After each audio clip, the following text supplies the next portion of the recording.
Where are you watching this from right now? It's high. Bon Mube in the morning here in Nashville, and I can't sleep. Drop your city and the time in the comments below. Before we dive in, if you're new here, hit that subscribe button and turn on notifications so you don't miss any of these incredible true stories. And hey, a like goes a long way in helping others find this channel. Now, let me tell you what happened to me 3 weeks before Christmas last year. My name is Walter, and I'm 68 years old. I built Henderson Furniture Manufacturing from nothing. Started in my garage in Chincham Tamui High with a single table saw and a dream. 42 years later, we're the largest custom furniture supplier in the Southeast. 3 factories, 230 employees, and contracts with some of the biggest hotel chains in the country. But this story isn't about business success. This story is about the night my late wife saved my life from beyond the grave. Margaret passed away 4 years ago. Breast cancer. We fought it together for 18 months, but in the end, the disease won.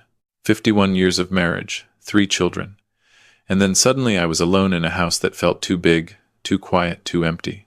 My children stepped up after she died. My oldest, Richard, he's 49 now, took over as CEO of the company. My daughter Patricia, 46, lives in Atlanta with her husband and 2 kids. And my youngest Thomas, 43, well, Thomas has always been the dreamer of the family. He runs an art gallery downtown that I helped him fund about 8 years ago. I thought I knew my children. I thought I understood their hearts, their motivations, their love for me and for each other. But I learned something terrible last December. Sometimes the people you trust the most are the ones you should fear. It started with a dream. December 3rd. I remember because it was Margaret's birthday. She would have been 70. I'd spent the day visiting her grave, talking to her headstone like I always do, telling her about the grandchildren, about the business, about how much I still missed her after all this time. That night, I fell asleep early, exhausted from the emotional weight of the day. And that's when Margaret came to me. Now, I'm not a superstitious man. I'm a Presbyterian, been going to the same church for 40 years. I believe in God, I believe in heaven, but I've never been one for ghost stories or psychic nonsense. But this dream was different. This dream was real. Margaret was standing in our kitchen, not the kitchen as it is now, but the kitchen from our old house, the one we lived in when the kids were small.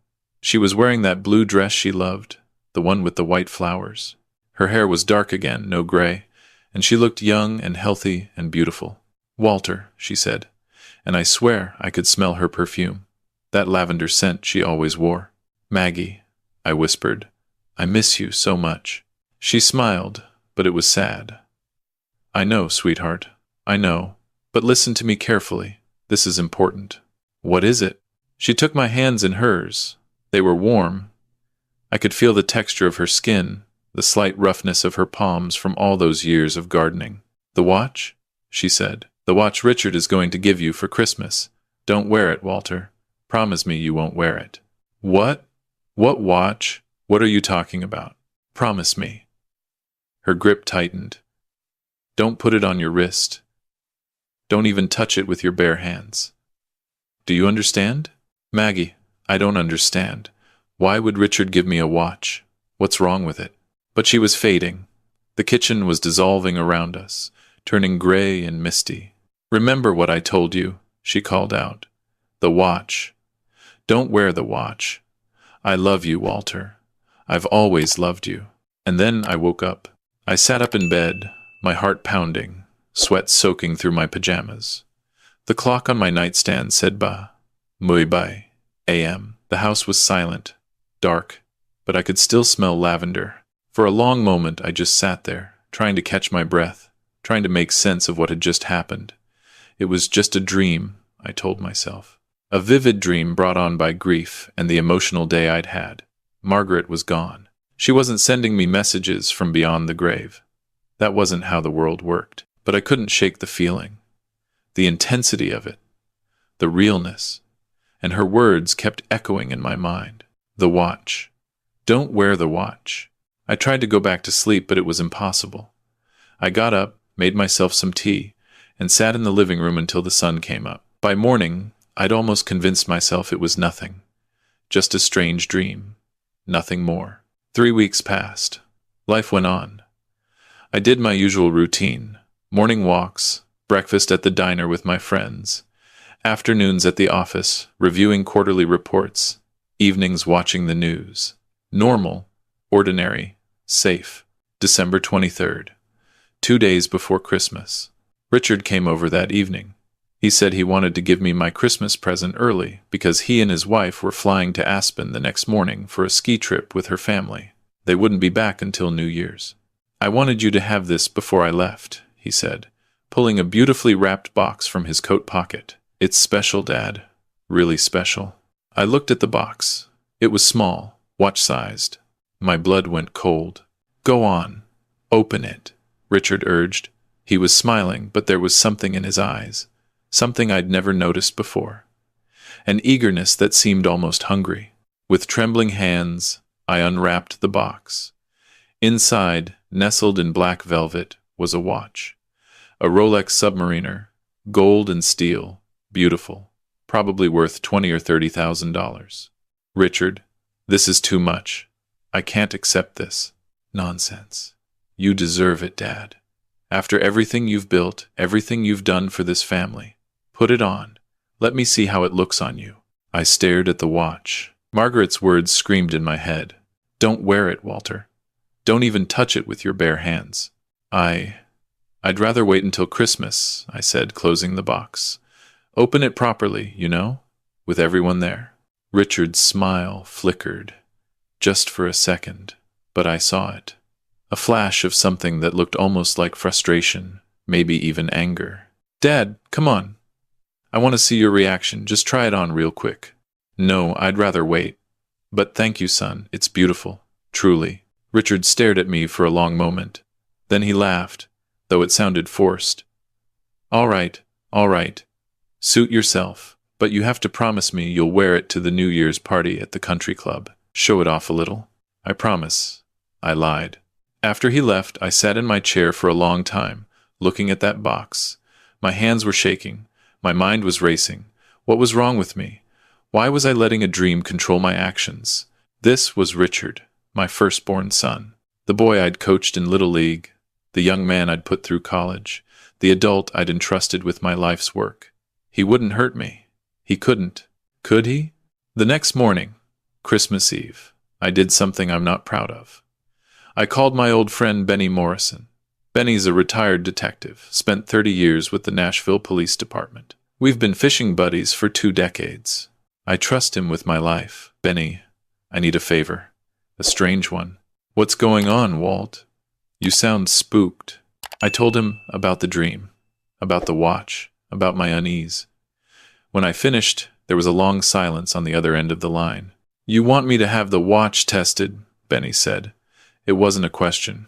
I know it sounds crazy. It sounds crazy as hell. But I've seen a lot of crazy things in my career, Walt. And I've learned to trust my gut. You're not a paranoid man. If something feels wrong to you, maybe something is wrong. He came over that afternoon. I watched him put on latex gloves before he touched the box. He examined the watch carefully, turning it over, studying the clasp, the face, the band. Rolex Submariner, he said. Nice piece. But look here. He pointed to the back of the watch face. See this tiny gap? That shouldn't be there. The back panel looks like it's been modified. Opened and resealed. My stomach dropped. What does that mean? Could be nothing. Could be something. I know a guy at the crime lab owes me a favor. Let me take this in. Have him look at it. Keep this quiet for now. I nodded. I couldn't speak. Benny left with the watch. I spent Christmas Eve alone, unable to eat, unable to focus on anything. The house was decorated with lights and a tree, but I felt like I was living in a nightmare. I kept telling myself there was an innocent explanation. Maybe Richard had the watch customized somehow. Maybe he'd added an engraving I couldn't see. Something harmless, something loving. But Margaret's voice wouldn't leave me alone. Don't wear it. Don't even touch it with your bare hands. The call came on December 26th, Boxing Day. I was eating leftover turkey when my phone rang. Benny's name flashed on the screen. Walt, we need to talk. In person. I'm coming over. What did you find? In person. Walt. 20 minutes later, Benny was sitting in my living room, His face was grave. He looked like he'd aged 10 years overnight. The watch was modified, he said slowly.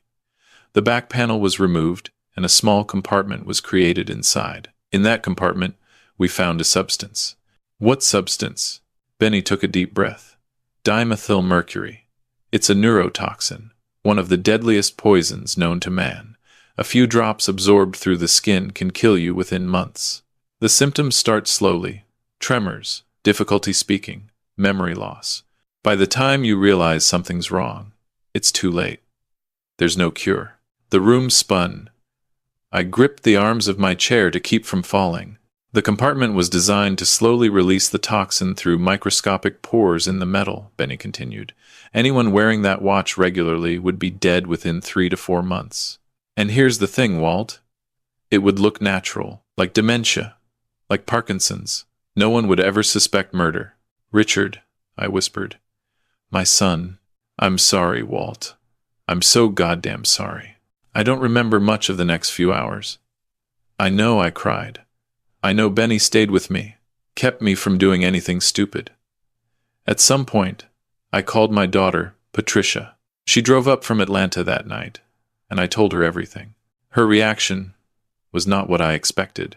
Dad, she said quietly, there's something you need to know. Something I should have told you months ago. What is it? Patricia couldn't meet my eyes. The company's in trouble, serious trouble. Richard's been hiding it from you, but we're hemorrhaging money. Bad investments, failed contracts, a lawsuit I don't think you know about. The company's about 6 months from bankruptcy. What? That's impossible. The quarterly reports show. The reports are fake, Dad. Richard's been cooking the books for over a year. I found out by accident back in September. I confronted him, and he begged me not to tell you. Said he was working on a solution. Said he'd fix everything. I believed him. I wanted to believe him. I felt like I'd been punched in the gut. Why didn't you tell me? Because I didn't want to hurt you. Because I thought he'd figure it out. Because, she started crying. Because he's my brother, Dad. I didn't want to believe he could do something like this. And the watch? Patricia wiped her eyes. Your will leaves everything to us equally, but there's a clause. You know that. If you're incapacitated due to mental illness, Richard, as CEO, gains power of attorney over the company assets. He could liquidate everything, pay off the debts, keep himself out of prison. He was going to make it look like I had dementia, I said. Watch me deteriorate, then take control of everything I built. I think so. Yes, my own son. The boy I had raised, loved, sacrificed for. He was going to murder me for money. The investigation moved quickly after that. Benny called in favors, kept things quiet while the evidence was gathered. They found the receipt for the toxin, purchased through a shell company Richard had set up. They found emails between Richard and a chemist in Mexico who'd done the modification on the watch. They found the falsified financial records, the hidden debts, the desperate measures of a man who'd run out of options. Richard was arrested on January 3rd. I wasn't there. I couldn't be. Patricia told me later that he didn't resist. He just sat down on his front lawn and put his head in his hands and cried like a child. The trial was last month. Richard pleaded guilty to attempted murder and fraud. He's facing 15 to 25 years. His wife filed for divorce. His children, my grandchildren, they don't understand. They just know their father is going to prison and their grandfather is the reason why. I testified at the sentencing hearing, not for the prosecution, for the defense. I asked the judge for leniency. I told her about the boy Richard used to be, the man he could have been, the pressures that had broken him. I don't know if it made a difference. People ask me if I hate my son. I don't. I can't. He's still my child. He's still the baby Margaret placed in my arms 69 years ago, squalling and red-faced and perfect. That boy is still in there somewhere, buried under decades of pressure and expectation and fear. But I also know I can never trust him again. I can never be in a room with him without wondering what he's thinking, what he's planning. That part of our relationship is dead, murdered, just like he tried to murder me. The company survived. Patricia took over as interim CEO. She's doing a good job. Better than Richard ever did, honestly. We've restructured, paid down the debts, started rebuilding. It'll take years to fully recover, but we'll make it.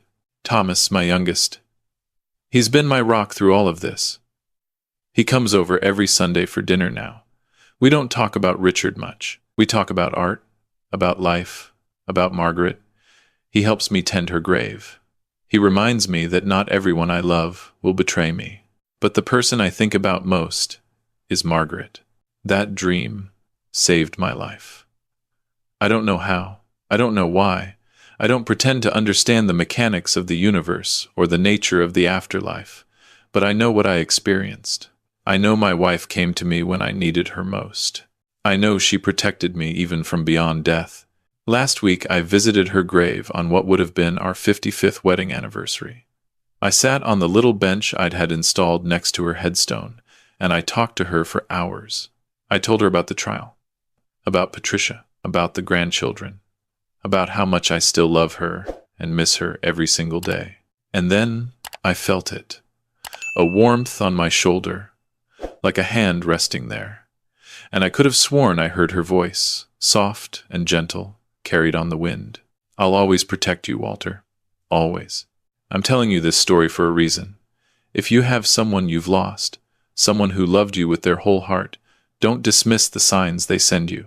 Don't ignore the dreams, the feelings, the inexplicable certainties. The dead still watch over us. They still fight for us. And sometimes their love is the only thing that stands between us and the darkness. To everyone watching, thank you for listening to my story. If you've had a similar experience, a dream that warned you, a sign from someone you've lost, share it in the comments below. You never know who might need to hear it. And Margaret, if you're listening, if you're watching over me still, thank you. Thank you for 41 years of marriage. Thank you for our children, even the one who broke my heart. Thank you for saving my life. I love you. I'll see you again someday. But not yet. Thanks to you. Not yet. If this story touched you, please hit that like button and subscribe to the channel. Share it with someone who needs to hear it. These stories matter. Your stories matter. This is Walter Henderson, signing off from Nashville. Stay safe out there. Trust the people you love. But maybe, just maybe, trust the dead a little more.